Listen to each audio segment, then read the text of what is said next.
একটি বিস্তারিত বাংলা সারসংক্ষেপ তুলে ধরা হলো। ভূমিকাটি মিহালি চিকসেন্টমিহাইয়ের সুখের অনুসন্ধানের ওপর লেখা বই থেকে নেওয়া হয়েছে। এখানে অ্যারিস্টটলের একটি উক্তি দিয়ে শুরু করা হয়েছে যে মানুষ মূলত সুখের পেছনেই ছোটে এবং অন্যান্য সবকিছু যেমন স্বাস্থ্য, সৌন্দর্য, অর্থ বা ক্ষমতা এগুলোকেও সুখ লাভের উপায় হিসেবেই গণ্য করে। লেখক বলছেন, অ্যারিস্টটলের সময় থেকে বিজ্ঞান ও প্রযুক্তিতে অনেক উন্নতি হলেও সুখ এবং তা অর্জনের উপায় সম্পর্কে আমাদের ধারণা তেমন একটা এগোয়নি। বইটিতে একটি পরস্পর বিরোধী বিষয় তুলে ধরা হয়েছে, যেখানে মানুষ আগের চেয়ে বেশি সুস্থ, দীর্ঘজীবী এবং আরামদায়ক জীবনযাপন করছে, সেখানে তারা প্রায়শই অসন্তুষ্ট, উদ্বিগ্ন এবং হতাশায় ভোগে। এর কারণ হতে পারে মানুষ ভুল পথে সুখের সন্ধান করছে। বইটির উদ্দেশ্য হল আধুনিক মনোবিজ্ঞানের সাহায্যে সেই বিষয়গুলো খুঁজে বের করা যা মানুষকে সুখী করে এবং জীবনের মান উন্নয়নে সাহায্য করে। লেখক ফ্লো নামক একটি ধারণার কথা বলেছেন, যেখানে মানুষ কোনো কাজে পুরোপুরি নিমগ্ন থাকে এবং অন্য সব কিছু ভুলে যায়। এই কাজটি এতটাই আনন্দদায়ক হয় যে মানুষ কোনো প্রকার লাভের আশা ছাড়াই কাজটি করে যায়।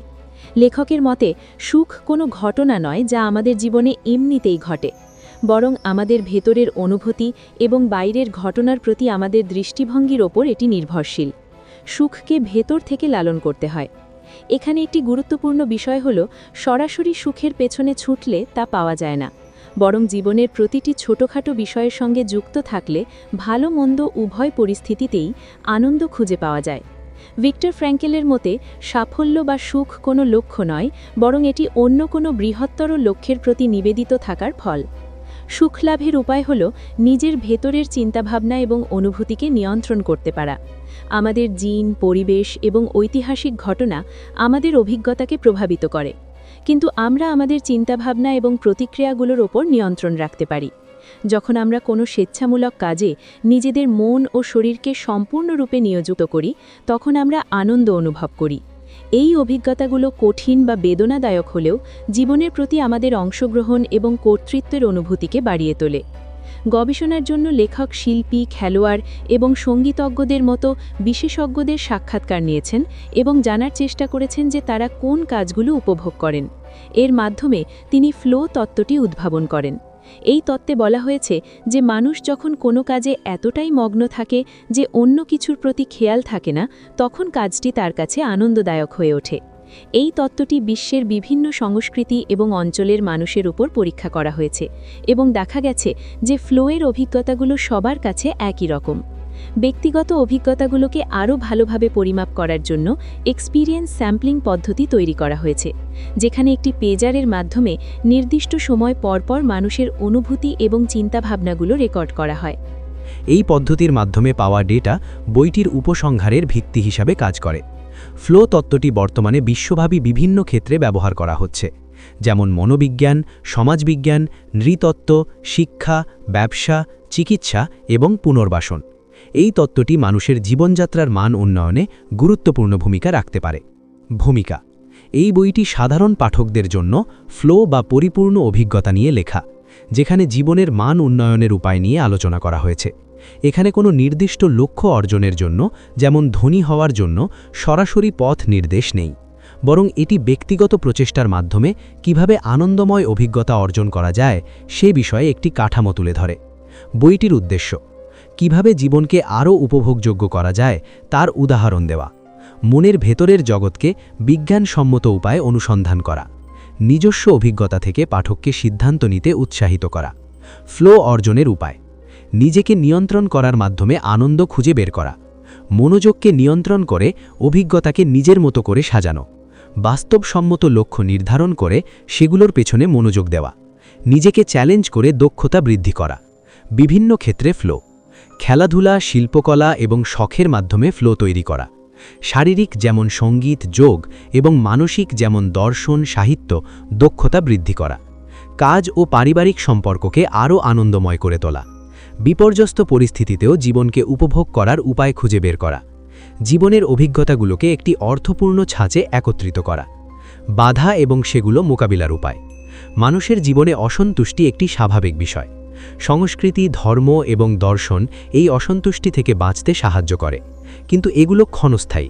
কেবল বাহ্যিক প্লেজার যেমন ধন, ক্ষমতা জীবনের মান বাড়াতে পারে না, বরং প্রত্যেকটি মুহূর্তকে উপভোগ করার ক্ষমতা অর্জন করাই মূল লক্ষ্য। অসন্তুষ্টির মূল কারণ বিশ্বব্রহ্মাণ্ডের উদাসীনতা। মহাবিশ্ব মানুষের সুখ বা আরামের জন্য তৈরি হয়নি। এটি বিশাল, অনেক সময় শত্রুভাবাপন্ন এবং মানুষের প্রয়োজনের প্রতি উদাসীন। প্রাকৃতিক প্রক্রিয়াগুলো আমাদের লক্ষ্যগুলোর সাথে সম্পর্কহীনভাবে ঘটে। উন্নতির বৈপরীত্য। যখন মৌলিক বেঁচে থাকার প্রয়োজন মিটে যায়, তখন নতুন নতুন আকাঙ্ক্ষা জন্ম নেয়। বস্তুগত প্রাচুর্য স্বয়ংক্রিয়ভাবে সন্তুষ্টি আনে না, বরং আরও পাওয়ার চেষ্টা মানুষকে এক ধরনের ট্রেডমিলে ফেলে দেয়, যেখানে বর্তমানকে উপভোগ করা কঠিন হয়ে যায়। সংস্কৃতির ঢাল ব্যর্থতা। ধর্ম, দেশপ্রেম, ঐতিহ্য ইত্যাদি সাংস্কৃতিক বিশ্বাস ও কাঠামো মানুষকে বিশৃঙ্খলা থেকে রক্ষা করার জন্য তৈরি হয়েছিল, কিন্তু সময়ের সাথে সাথে এগুলো অনেক সময় অকৃতকার হয়ে পড়ে। এগুলোর উপর অতিরিক্ত নির্ভরশীলতা হতাশা তৈরি করে, যখন এগুলো প্রত্যাশিত নিরাপত্তা দিতে ব্যর্থ হয়। আভ্যন্তরীণ অসন্তুষ্টি। আধুনিক সমাজে অসুখী হওয়ার প্রধান কারণ বাইরের নয়, বরং ভেতরের। মানুষের ভেতরের শৃঙ্খলার অভাব থেকে অস্তিত্বগত ভয় বা অর্থহীনতার অনুভূতি জন্ম নেয়। অপর্যাপ্ত সমাধান। মানুষ অসন্তুষ্টি দূর করতে সম্পদ অর্জন, শারীরিক সৌন্দর্য বৃদ্ধি, ক্ষমতা অর্জন বা ধর্মের দিকে ঝোঁকে, কিন্তু এগুলো অনেক সময় অকৃতকার বা উল্টো ক্ষতিকারক হয়ে দাঁড়ায়। সামাজিক রোগের প্রমাণ। অপরাধ, বিবাহবিচ্ছেদ, মানসিক অসুস্থতা, কিশোর আত্মহত্যা, শিক্ষাগত মানের হ্রাস এসবই প্রমাণ করে যে বস্তুগত প্রগতি সুখ বাড়াতে পারেনি। অভিজ্ঞতার মানের উন্নতির অভাব। প্রযুক্তি ও বস্তুগত উন্নতি সত্ত্বেও মানুষ জীবনের অভিজ্ঞতায় আনন্দ ও অর্থ খুঁজে পাওয়ার ক্ষমতা বাড়াতে পারেনি। উদাহরণ ও বিশদ। নিউ ইয়র্কে উল্কাপিণ্ড পড়ার উদাহরণ দিয়ে মহাবিশ্বের উদাসীনতা বোঝানো হয়েছে। সাইরাস দ্য গ্রেটের বিলাসবহুল ভোজের উল্লেখ করে ইতিহাসে বিলাসিতা ও মৌলিক চাহিদার বৈষম্য তুলে ধরা হয়েছে। অ্যাপোকালিপসের 4 অশ্বারোহীর উল্লেখ করে মানব অস্তিত্বের চিরস্থায়ী হুমকি বোঝানো হয়েছে। মানসিক স্বাস্থ্য সমস্যায় চিকিৎসা নেওয়া মানুষের সংখ্যা বৃদ্ধিকে অভ্যন্তরীণ বিশৃঙ্খলার প্রমাণ হিসাবে দেখানো হয়েছে। 1960 থেকে 80 দশকের পরিসংখ্যান দিয়ে অপরাধ, বিবাহবিচ্ছেদ এবং কিশোর আত্মহত্যার হার বৃদ্ধির উদাহরণ দেওয়া হয়েছে। ব্যক্তি নিজে সিদ্ধান্ত নিয়ে জীবনকে অর্থপূর্ণ এবং উপভোগ্য করতে পারে, সামাজিক মূল্যবোধ ও প্রতিষ্ঠানের সাহায্য অযথা ভরসা না করলে। মনোবিজ্ঞানের একটি বড় সহায়ক দিক হল ভবিষ্যৎকে লক্ষ্য করে জীবনের মান উন্নয়ন করা। জীবনের উদ্বেগ ও ডিপ্রেশন কাটাতে ব্যক্তি যতটা সম্ভব সমাজের রিওয়ার্ডিং পানিশিং সিস্টেম থেকে স্বাধীন হতে শেখে। নিজেকে পুরস্কার দেওয়ার ক্ষমতা অর্জন করা প্রয়োজন। সবচেয়ে গুরুত্বপূর্ণ হল কোন জিনিসটি জীবনের মূল্যবান এবং কোনটি নয় সে বিষয়ে দৃষ্টিভঙ্গি বদলানো। আমরা সাধারণত ভবিষ্যতের সুখ সমৃদ্ধির দিকে তাকাই। ব্রেড অ্যান্ড জ্যাম টুমোরো ধরনের বচন থাকলে বর্তমান জীবন উপভোগ কমে যায়। এতেই মানুষের কার্যকলাপে ধৈর্য ও প্রতিবন্ধকতা তৈরি হয়। সিভিলাইজেশন, সভ্যতা।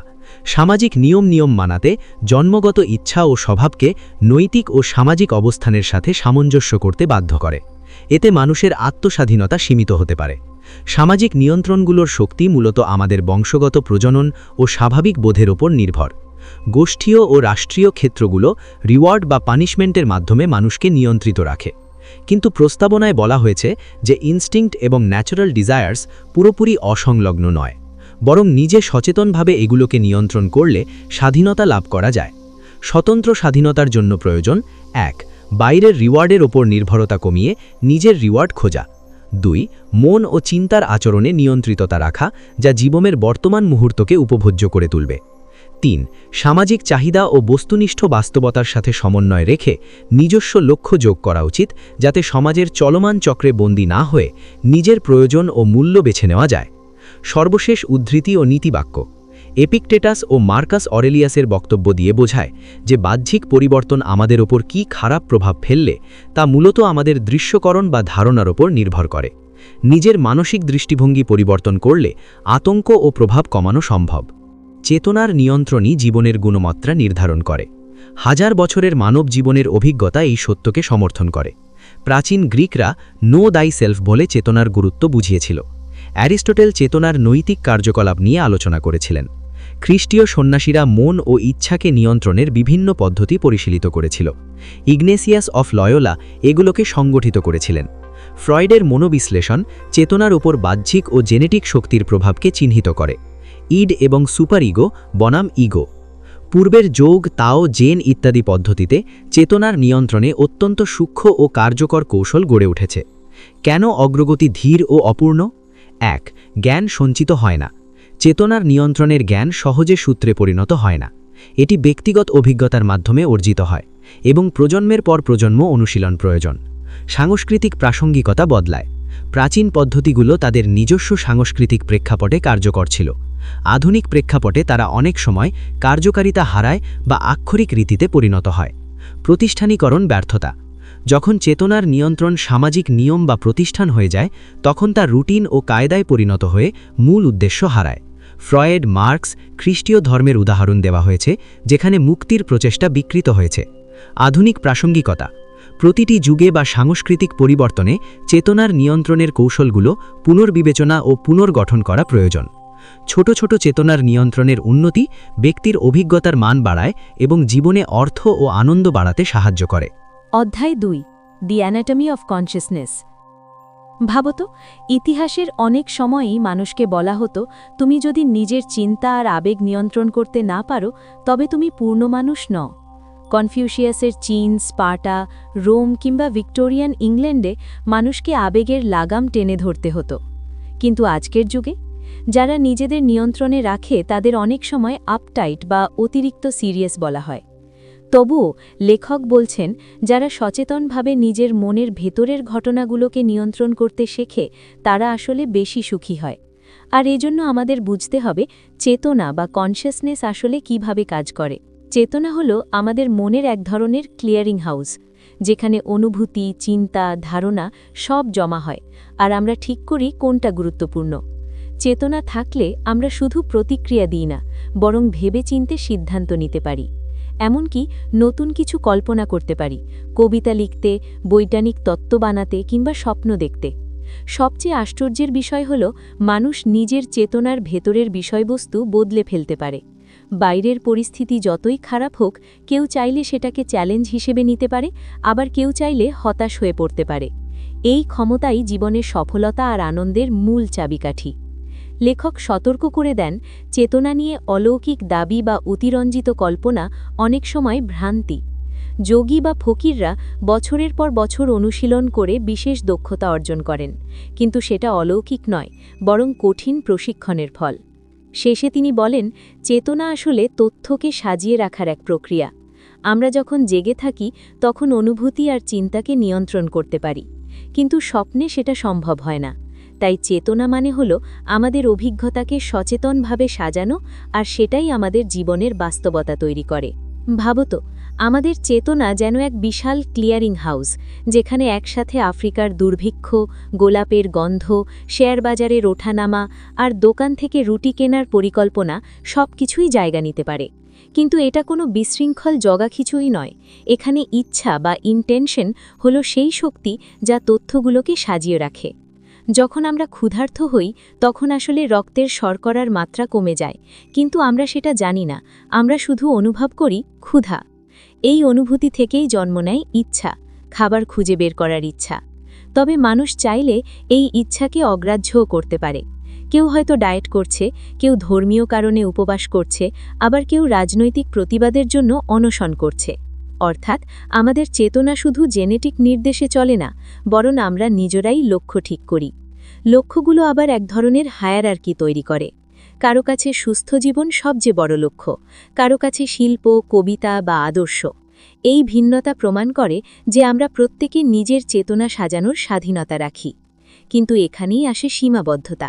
যদি চেতনা অসীম হতো, আমরা হয়তো ঈশ্বরের মতো সবকিছু একসাথে ভাবতে, অনুভব করতে পারতাম।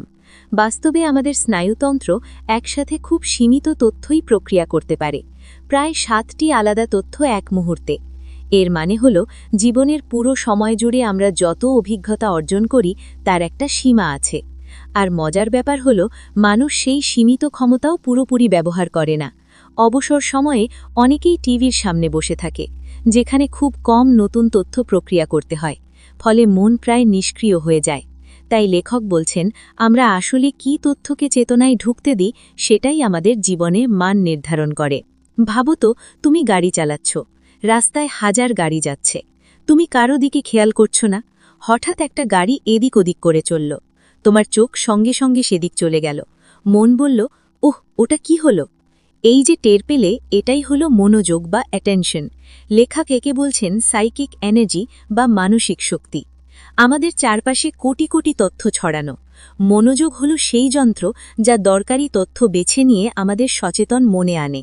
এরপর মস্তিষ্ক পুরনো অভিজ্ঞতা থেকে খুঁজে দেখে এটা কি মাতাল চালক নাকি নতুন। তারপর বিচার করে, শেষে সিদ্ধান্ত নেয় আমার কি করা উচিত। এই পুরো ব্যাপারটা ঘটে কয়েক সেকেন্ডের মধ্যে। আর এটা সম্ভব হয় শুধু মনোযোগকে কাজে লাগিয়ে। তাই ফোনে কথা বলতে বলতে বিপদ দেখলে ফোন রাখতেই হবে।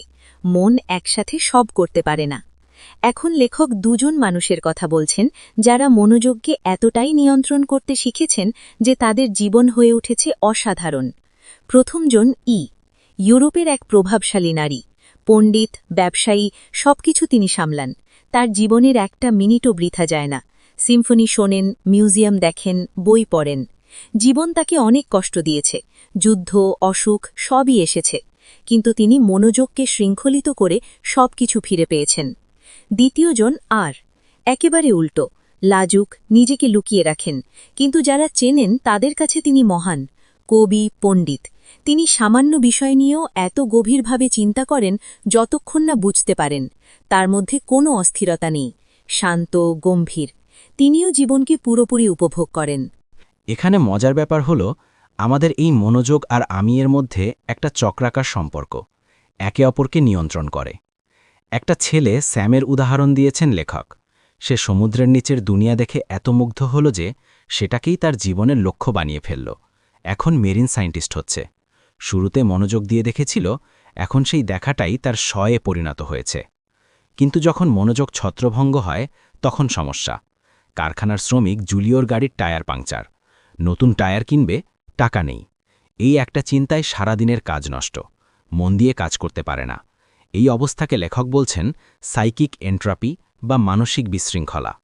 মনে রেখো, তুমি যেমন টাকা খরচ করো তেমনি প্রতি মুহূর্তে তোমার মনোযোগ নামক শক্তিটাও খরচ করছো।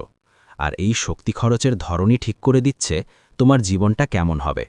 মনোযোগই আমাদের সবচেয়ে বড় হাতিয়ার, জীবনকে সুন্দর করার।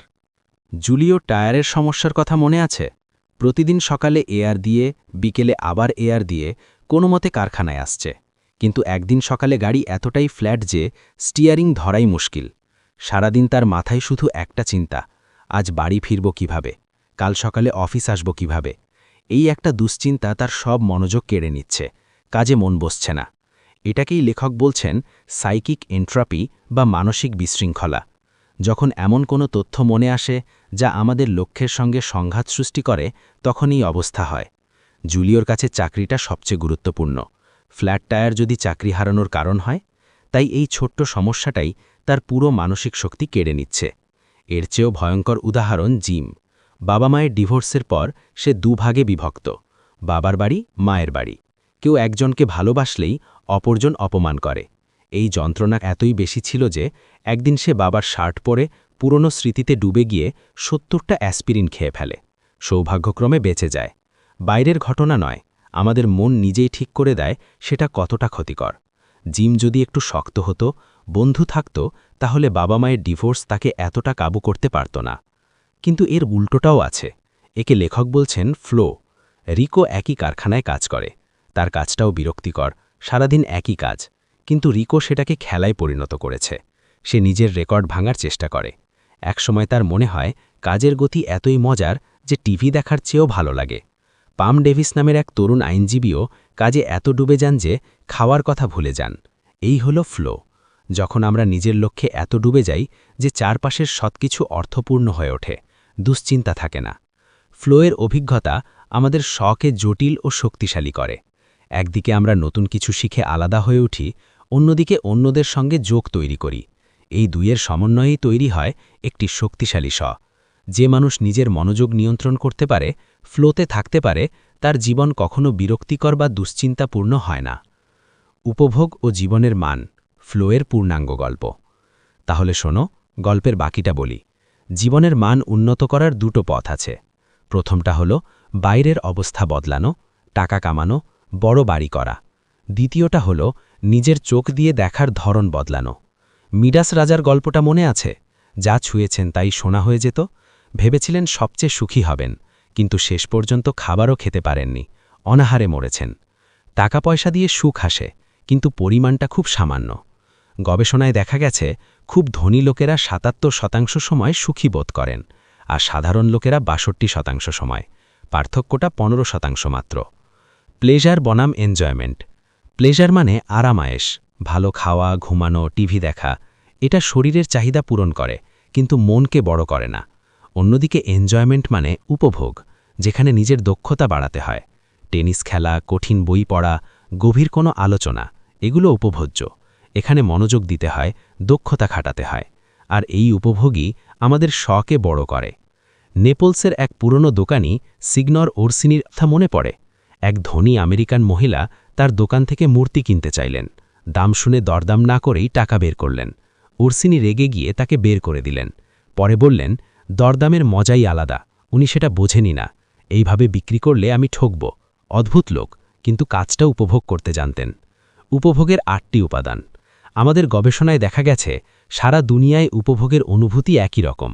৮টা জিনিস থাকে। ১. চ্যালেঞ্জ ও দক্ষতার সামর্থ্য। কাজটা এমন হতে হবে যা আমাদের দক্ষতার সমান। খুব সহজ হলে বিরক্ত, খুব কঠিন হলে দুশ্চিন্তা, ঠিক মাঝামাঝি, যেখানে নিজেকে প্রমাণ করার সুযোগ আছে। ২. কাজ আর চেতনা এক হয়ে যাওয়া। এত ডুবে যাওয়া যে নিজেকে আলাদা মনে হয় না। নাচিয়ে বলে, শক্তি মসৃণভাবে বয়ে যায়। পর্বতারোহী বলে, নিজেকে আলাদা ভাবতেই পারি না। ৩. স্পষ্ট লক্ষ্য। টেনিস খেলোয়াড় জানে বল কোথায় ফেরত দিতে হবে। দাবা খেলোয়াড় জানে রাজা বাঁচাতে হবে। ৪. তাৎক্ষণিক প্রতিক্রিয়া। প্রতি মুহূর্তে জানা যায় ভালো করছি নাকি খারাপ। সার্জন বলেন, অপারেশনে রক্ত না এলেই বুঝি কাজ ঠিক আছে। ৫. গভীর একাগ্রতা। দুশ্চিন্তা সব ভুলে যাওয়া। বাস্কেটবল খেলোয়াড় বলে, গার্লফ্রেন্ডের সমস্যা মনে থাকে না, কোর্টে নামলেই ওসব চলে যায়। ৬. নিয়ন্ত্রণের অনুভূতি। বিপদের ওপর নিজের নিয়ন্ত্রণ আছে বলে মনে হয়। পর্বতারোহীরা বলেন, ম্যানহাটানের রাস্তা পার হওয়ার চেয়ে ম্যাটারহর্ন জয় করা নিরাপদ, কারণ পাহাড়ের বিপদ সম্পর্কে ওদের পুরো ধারণা আছে। ৭. আত্মচেতনা হারিয়ে যাওয়া। নিজের সমালোচনা বন্ধ হয়ে যায়। জাপানি বাইকার বলে, আমরা যখন এক হয়ে যাই সেটা অসাধারণ লাগে, কিন্তু এটা আত্মহারা হওয়া নয়, বরং বড় কিছুর অংশ হয়ে যাওয়া। ৮. সময়ের রূপ বদলানো। ঘণ্টা কেটে যায় মিনিটের মতো, আবার কখনো ১ সেকেন্ড মনে হয় অনেকক্ষণ। অটোটেলিক অভিজ্ঞতা।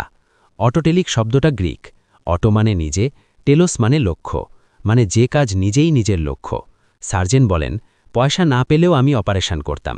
নাবিক বলে, টাকা খরচ হচ্ছে, কিন্তু সাগরে ওঠার অনুভূতির কাছে সব তুচ্ছ। অনেক কাজ প্রথমে জোর করে শুরু করতে হয়। একটা বন্ধুকে ছোটবেলায় বাবা ক্লাসিক্যাল কনসার্টে নিয়ে যেতেন। ঘুমিয়ে পড়লে চড় খেতেন, ঘৃণা করতেন সঙ্গীতকে। কিন্তু ৭ বছর বয়সে একদিন মোজার্টের অপেরা শুনে হঠাৎ সব বুঝে গেলেন। পুরো ৩ বছরের কষ্ট সার্থক হল। সতর্কতা। যে কোনো শক্তিই বিপজ্জনক হতে পারে। আগুন যেমন পোড়ায়, তেমনি রান্নাও করে। ফ্লোও আসক্ত করতে পারে। দাবা খেলোয়াড় পল মরফি আর ববি ফিশার বাস্তব জগৎ ছেড়ে দাবার জগতে ডুবে গিয়েছিলেন। যুদ্ধ ভেটেরান বলে, ফ্রন্টের অভিজ্ঞতা ফ্লোয়ের মতো। অপরাধীরা বলে, চুরি করার মজাই আলাদা। তাই শুধু উপভোগ নয়, সেটা কোথায় নিয়ে যাচ্ছে সেটাও দেখা দরকার। কিন্তু আগুনকে ভয় করে বসে না থেকে সাঁতার শেখা ভালো। ভালো ফ্লো আর খারাপ ফ্লো চিনতে শিখতে হবে, আর অন্যদের ক্ষতি না করে নিজের জীবনকে উপভোগ্য করে তোলাই আসল কাজ। এই হলো ফ্লোয়ের পুরো গল্প। এখন তুমি নিজেই ঠিক করবে তোমার মনোযোগ কোথায় খরচ করবে। পঞ্চম অধ্যায়, শরীরের ফ্লো। জে.বি. ক্যাবেল লিখেছিলেন, নিজের শরীর ছাড়া মানুষের আর কিছুই নেই নিশ্চিতভাবে, অল্প সময়ের জন্যে হলেও, কিন্তু এই শরীরে অদ্ভুত সব আনন্দ দিতে পারে। আমরা যখন দুঃখী, হতাশ বা বিরক্ত, তখন হাতের কাছেই একটা সহজ সমাধান আছে, শরীরকে পুরোপুরি কাজে লাগানো। আজকাল সবাই স্বাস্থ্য আর ফিটনেসের কথা বলে, কিন্তু শরীরের আনন্দ দেওয়ার প্রায় সীমাহীন ক্ষমতা অধিকাংশ মানুষই ব্যবহার করে না। শরীরের দাম কত?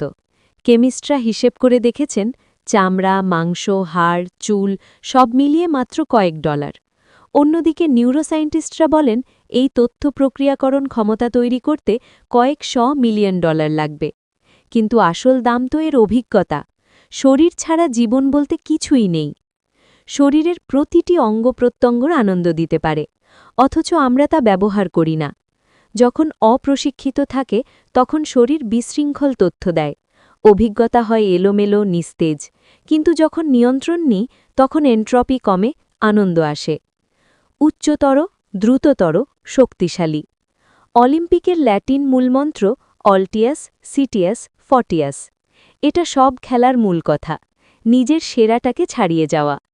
ছুঁড়ে ফেলা আপাতদৃষ্টিতে তুচ্ছ একটা কাজ, কিন্তু discus thrower, baseball pitcher, basketball খেলোয়াড় সবাই এই সাধারণ কাজটাকে অসাধারণ পর্যায়ে নিয়ে গেছে। উচ্চতায় ওঠা মানুষের চিরকালের স্বপ্ন। ইকারাসের মিথ, যিনি সূর্যের কাছে পৌঁছতে ডানা বানিয়েছিলেন, সেটা সভ্যতারই রূপক। সবচেয়ে সাধারণ শারীরিক কাজ হাঁটাও ফ্লো হতে পারে, শুধু 5টা ধাপ মনে রাখতে হবে। ক, একটা বড় লক্ষ্য আর অনেকগুলো ছোট লক্ষ্য ঠিক করা। খ, অগ্রগতি মাপার উপায় বের করা। গ, কাজের প্রতি মনোযোগ ধরে রাখা। ঘ, সুযোগ বুঝে দক্ষতা বাড়ানো। উঙ, বিরক্ত লাগলে লক্ষ্য আরও কঠিন করা। হেঁটে বেড়ানোর কত রকম ফ্লো হতে পারে। পাহাড়ি পথে পাথর বেছে পা ফেলা, শহরের ভিড়ে জানালা দেখা, ইতিহাস খুঁজে বেড়ানো। কিন্তু লক্ষ্য না থাকলে হাঁটা বিরক্তিকর ব্যাপার মাত্র। চলনের আনন্দ নাচ সম্ভবত সবচেয়ে পুরনো আর সার্বজনীন আনন্দ। নিউ গিনির উপজাতি থেকে বলশয় ব্যালে সবাই জানে শরীরে তাল দেওয়ার মজা। এক নর্তকী বলছেন, একবার ঢুকে গেলে আমি ভেসে বেড়াই, মজা করি, নিজেকে চলতে অনুভব করি। আরেকজন বলেন, ঘাম হয়, জ্বর আসে, এক ধরনের উল্লাস, যখন সব ঠিকঠাক যায়। অনেকে নাচের জন্য সব ছাড়তে রাজি। ইটালির এক ব্যালেরিনা বলছিলেন, প্রথম দিন থেকেই আমি পেশাদার নর্তকী হতে চেয়েছি। কষ্ট হয়েছে, টাকা কম, বাড়ি থেকে দূরে থাকতে হয়, কিন্তু নাচের প্রেম আমাকে টেনে রেখেছে। সেক্স ফ্লো হিসেবে সেক্স নিয়ে ভাবলে প্রথমেই আনন্দের কথা মনে আসে। এটা সবচেয়ে সার্বজনীন অভিজ্ঞতা, বেঁচে থাকার পরেই সম্ভবত দ্বিতীয়। কিন্তু সেক্স কি সবসময় আনন্দদায়ক? না, সেটা নির্ভর করে চেতনার অবস্থার ওপর। একই শারীরিক কাজ, ধর্ষণে যন্ত্রণা, প্রেমে উল্লাস, পার্থক্য শুধু লক্ষ্যে। শারীরিক উত্তেজনা সাধারণত প্লেজার দেয়। বিবর্তন চালাকি করে প্রজননের জন্য এই ব্যবস্থা রেখেছে। কিন্তু প্লেজার যেমন বিরক্তিকর হয়ে যায়, সেক্সও হয়, যদি না একে এনজয়মেন্টে পরিণত করা যায়।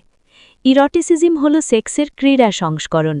কামসূত্র বা দ্য জয় অফ সেক্স এসব বই শেখায় কিভাবে সেক্সকে আরও বৈচিত্র্যময়, চ্যালেঞ্জিং করা যায়।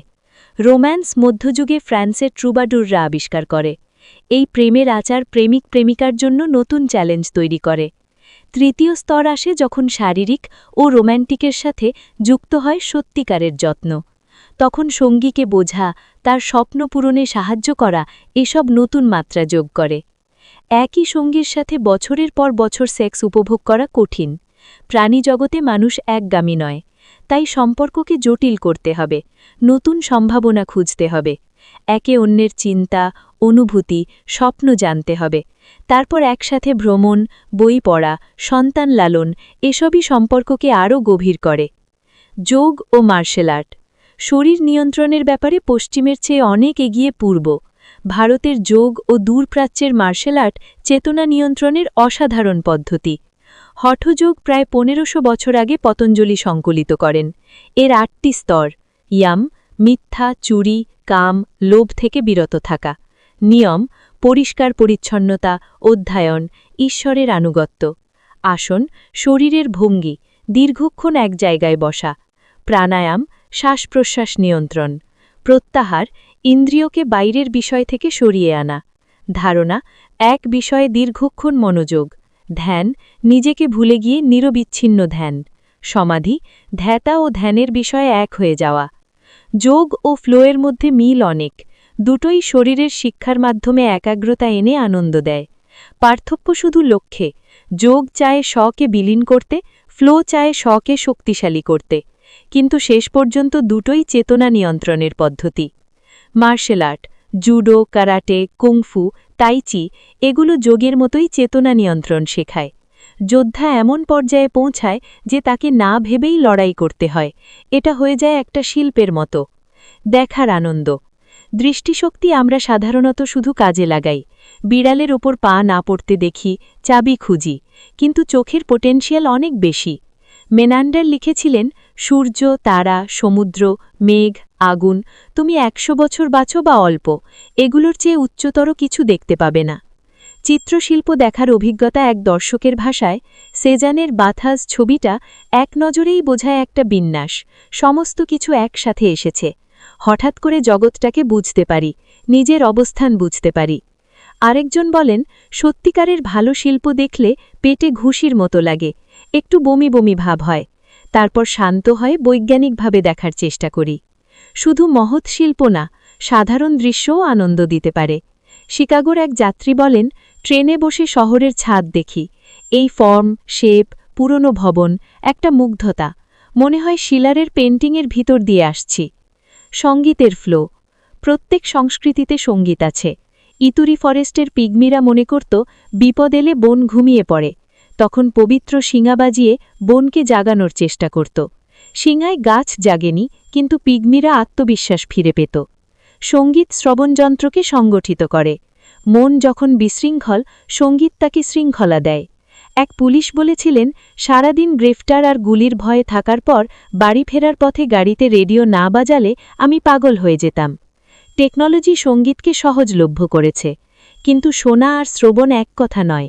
মিউজিক শুনি আমরা, কিন্তু মন দিয়ে শুনি না। লাইভ কনসার্টে মানুষ একসাথে একই তথ্য প্রক্রিয়া করে, একই অনুভূতি ভাগ করে নেয়। এটাই দুর্খেইমের কালেকটিভ এফারভেসেন্স। সঙ্গীত শোনার ৩টি স্তর। সেন্সরি লেভেল, ড্রামের তাল, বাঁশির সুর, এসব শারীরিক প্রতিক্রিয়া দেয়। রক সঙ্গীতের তাল মায়ের হৃদস্পন্দন মনে করিয়ে দেয় বলে কেউ কেউ মনে করেন।